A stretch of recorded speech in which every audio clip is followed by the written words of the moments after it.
Meditando la Biblia en un año, con el pastor Alex Figueroa.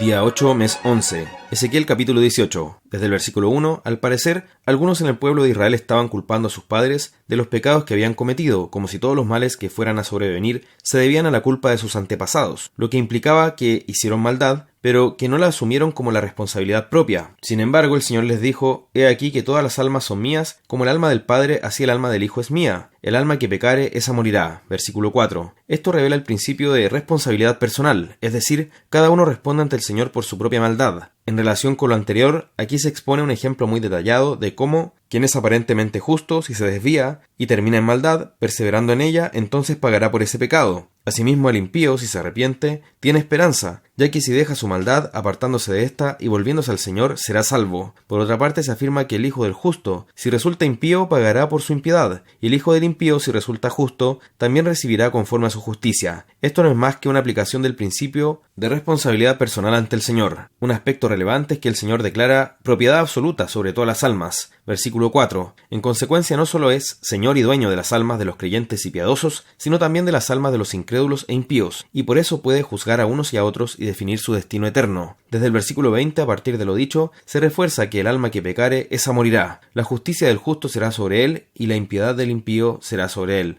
Esto nos da esperanza, pues sabemos que hemos pecado, pues nacemos y vivimos en maldad. Pero si nos volvemos al Señor, Él nos salvará, porque dice que Él no quiere la muerte del impío, versículo 23, y luego lo recalca diciendo: porque no quiero la muerte del que muere, dice Jehová el Señor, convertíos pues y viviréis. Versículo 32. Esto debe ser tomado como una invitación a arrepentirnos de nuestro pecado cada día, a venir a los pies del Señor, a convertir nuestro corazón hacia Él y a tomar en serio su palabra. No debemos confiarnos en que tenemos una tradición cristiana o vivimos en una familia cristiana, sino que debemos estar conscientes de que el alma que pecare morirá, pero también de que el alma que se convierta a Él será perdonada. Dios desea sinceramente nuestro arrepentimiento y salvación. Eso es lo que asegura esta porción. Pero esto no significa que su gracia cubrirá a un corazón endurecido en rebelión, sino que debe existir quebrantamiento ante el pecado y arrepentimiento. Lo tratado hasta aquí también se relaciona con la venida del nuevo pacto, porque recordemos que el antiguo era nacional, por tanto había muchas situaciones, como el mismo exilio de Babilonia, que tuvieron que sufrir aún algunos que eran justos, debido a que estaban dentro de la nación de Israel. En contraste, en el nuevo pacto, vemos que destaca mucho más este aspecto de la responsabilidad individual y es parte del anuncio de los profetas respecto a lo que va a ocurrir con la revelación de la realidad definitiva en Cristo. Desde el versículo 25, increíblemente,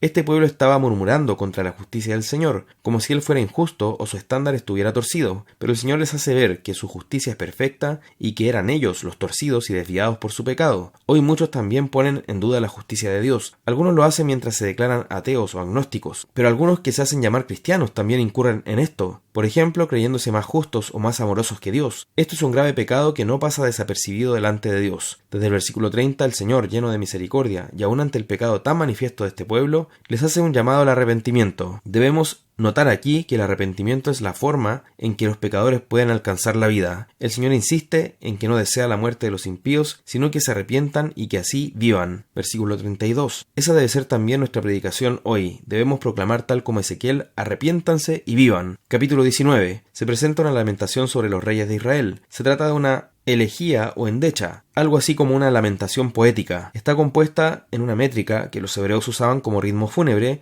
y que se puede apreciar en el libro de Lamentaciones. Esta métrica se denomina quiná. El lamento se eleva porque los reyes de Israel fueron soberbios por el poder y esplendor que alcanzaron, terminando por despreciar a Dios. La madre leona descrita aquí es Israel o Jerusalén. Los cachorros de león se refieren a los reyes surgidos de en medio de esta nación y de la dinastía de David. Joacás es el que se menciona que fue llevado a Egipto, mientras que el rey llevado a Babilonia puede ser Joaquín o Sedequías. La vid representa la realeza de Judá, que fue secada por el juicio de Dios contra su pecado. En consecuencia, estos reyes fueron atrapados en trampas de leones, como dice esta analogía. Lo terrible es que no aprendían del castigo que sufría el rey anterior, sino que aquellos que continuaban seguían cayendo en lo mismo. Por consiguiente, la insensibilidad ante los resultados del pecado manifiesta que hay un corazón duro y rebelde. Ante ello, tengamos cuidado de analizar las consecuencias que tiene el pecado y también ser sabios, pues el avisado ve el mal y se esconde, dice Proverbios 22:3. Que esa también sea nuestra actitud. Estos reyes impíos y rebeldes contrastan con el Hijo de David, definitivo y perfecto en justicia, que es Jesucristo. Él no destacó por su rebelión como estos reyes mencionados aquí, ni condenó a su pueblo al juicio debido a su propio pecado, pues nunca hizo maldad. Por el contrario, merece toda alabanza, pues su justicia y santidad son perfectas, y llevó a su pueblo a la salvación precisamente debido a que cumplió de manera perfecta toda la ley, a la vez que llevó el castigo que su pueblo pecador merecía, pagando así su deuda eterna. Salmo 106. Desde el versículo 32 se refiere a la rebelión de Israel que hubo en Números 20 en las aguas de Meriba. Recordemos que en aquella rebelión Moisés fue finalmente condenado a no entrar a la tierra prometida porque también se rebeló ante Dios y no santificó su nombre. Desde el versículo 34 el pueblo de Israel, en vez de expulsar a las naciones, se mezcló con ellas. Esta es una de las causas que con mayor frecuencia conducen a que una iglesia entre en un periodo de decadencia, es decir, cuando adopta las formas de vida y los planes del mundo, tal como lo hizo Israel, que se mezcló con las naciones, sirvió a sus ídolos, aprendieron sus obras, lo que causó finalmente su ruina. Debemos rogar al Señor que nos dé la gracia para mantener nuestra identidad como su pueblo en la tierra, reflejando su carácter y viviendo por fe en su palabra en obediencia a su ley. Desde el versículo 37 se confirma lo que dice el apóstol Pablo sobre aquellos que sacrifican a los ídolos. Lo que hacen en realidad son sacrificios en honor a los demonios. 1 Corintios 10:20. Eso fue lo que los contaminó y los prostituyó, por tanto el Señor los desechó. Notemos también el especial ataque de las potestades de las tinieblas contra los pequeños que no pueden defenderse. Las justificaciones perversas que se levantan para sacrificar o eliminar a los niños siempre se pueden reconducir en alguna forma a la idolatría, y son doctrinas originadas en el mismo infierno. La idolatría hace que tanto las personas como las naciones se prostituyan y se desvíen completamente. Desde el versículo 40, esta maldad del pueblo de Israel hizo que la ira del Señor se encendiera contra ellos, y por ella los entregó a sus enemigos y a sus pecados. No debemos menospreciar la ira de Dios, ni tener en poco su disciplina. Es preciso que roguemos al Señor para que abra nuestros ojos a la inmundicia y corrupción del pecado y a nuestra necesidad de ser santos en todos nuestros caminos. Desde el versículo 43, sin embargo, a pesar de la rebelión del pueblo, el Señor se acordó de su pacto, y esa es la causa de la fidelidad de Dios hacia nosotros, el pacto que ha hecho en favor nuestro por su pura misericordia, gracia y bondad. En conclusión, con base en este pacto,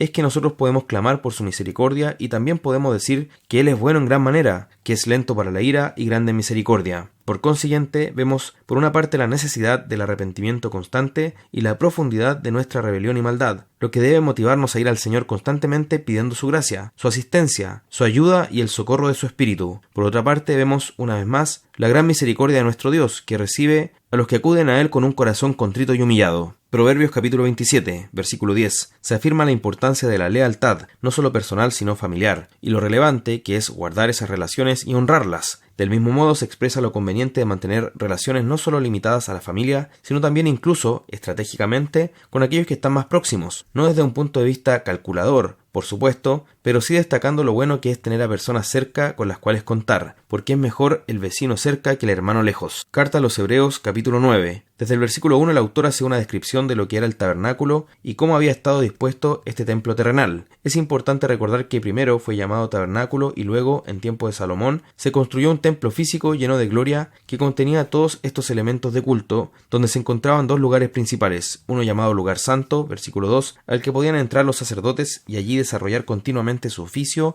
de presentar ofrenda y sacrificio, mientras que más adentro estaba el lugar santísimo, versículo 3, donde se ubicaba el arca. En este último se manifestaba la presencia gloriosa de Dios en medio de los querubines, donde entraba solamente el sumo sacerdote una vez al año, versículo 7, luego de haber purificado al pueblo y a sí mismo a través de los sacrificios por los pecados de todos. Desde el versículo 8 lo anterior ocurría en el día llamado de la expiación o día del perdón, el Yom Kippur en hebreo, llamado así como fiesta. En este sentido, el Espíritu Santo estaba dando a entender que no había un camino hacia el lugar santísimo que permitiera a todo el pueblo entrar allí, versículo 8, sino que solo entraba el sumo sacerdote, lo que implicaba que la presencia de Dios estaba velada para el resto del pueblo. Así también los sacrificios que se hacían allí tampoco podían hacer perfectos en cuanto a la conciencia a los que participaban de ese culto, versículo 9, sino que estaban hechos para señalar la realidad del pecado que debía ser expiado y que el pueblo debía ser purificado para presentarse delante de Dios. Sin embargo, no terminaba de purificar al pueblo, y por eso era necesario realizarlos una y otra vez. Desde el versículo 10, todo lo antes expuesto estaría presente hasta el tiempo de reformar las cosas, lo cual ocurrió en Cristo cuando Él instauró el nuevo pacto en su sangre, por medio del cual abrió el camino. Esto es lo que abarca el autor en los capítulos 9 y 10 principalmente, en que trata acerca de cómo Cristo es el camino a ese lugar santísimo